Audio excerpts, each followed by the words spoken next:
Cardiac arrest and heart attack ये दोनों अलग अलग चीज़ें हैं and ultimately every death happens because of cardiac arrest. So when heart stops functioning, it is called as cardiac arrest. It may happen because of anything. Any mode of dying can end up as cardiac arrest. Heart attack is a specific thing जब coronary arteries या जो heart को arteries supply कर रही है उनमें blockage की वजह से जब कोई मेजर हार्ट अटैक आता है, it is called as heart attack. Now a very big heart attack will cause a cardiac arrest and will cause death.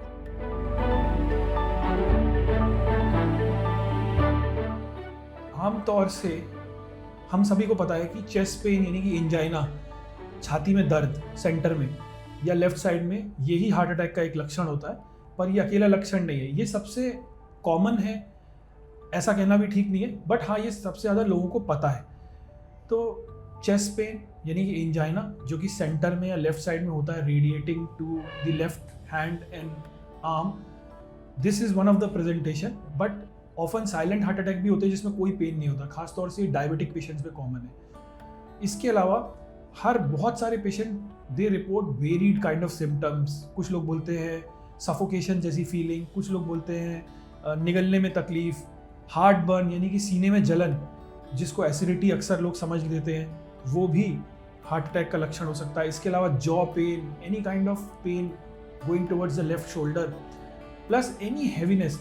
In short, अगर आपके चेस्ट में सामने की तरफ कुछ भी एबनॉर्मल सेंसेशन हो रहा है, भारीपन, घुटन, सफोकेशन, तो ये हार्ट अटैक हो सकता है। इसको इग्नोर मत करिए।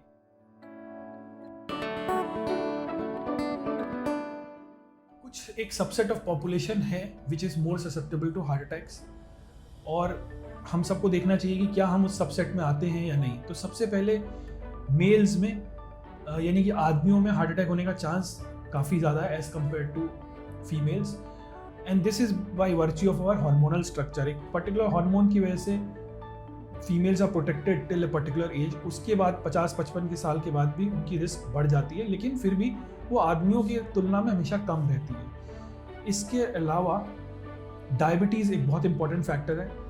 डायबिटीज़ की वजह से आपके शरीर में जो एथेरोस्क्लेरोसिस या ब्लड वेसल्स में जो प्लाक का डिपोजिशन है वो बढ़ जाता है डायबिटीज़ की वजह से।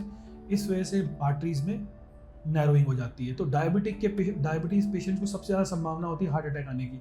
स्मोकिंग, अगर आप स्मोक करते हैं तो स्मोकिंग भी बहुत बड़ा रिस्क फैक्टर है। फैमिली हिस्ट्री एक बहुत बड़ा इंपॉर्टेंट रिस्क फैक्टर है। फैमिली हिस्ट्री की अगर हम बात करें तो अगर आपके माता पिता किसी को भी 55 साल की या उससे कम की उम्र में हार्ट अटैक हुआ है या उनका बाईपास सर्जरी या स्टेंट हुआ है, तो आपको भी इस तरह का कोई एडवर्स इवेंट होने की संभावना ज़्यादा है।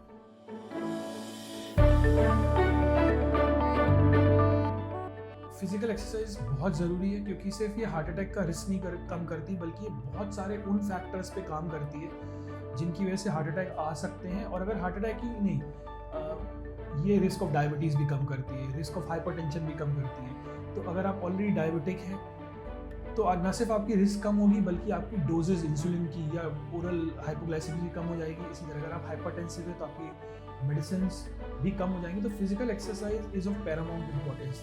गलती कहाँ पे होती है? यूजुअली लोग बहुत देर से फिजिकल एक्सरसाइज स्टार्ट करते हैं, और हमें ये जानना ज़रूरी है कि फिजिकल एक्सरसाइज आपको बहुत अर्ली ऑन स्टार्ट करनी है। अगर आप 30 साल की उम्र से फिजिकल एक्सरसाइज स्टार्ट करते हैं तो आप अपने risk of heart attack, hypertension, diabetes कम कर पाएंगे 10 साल एट द एज ऑफ 40।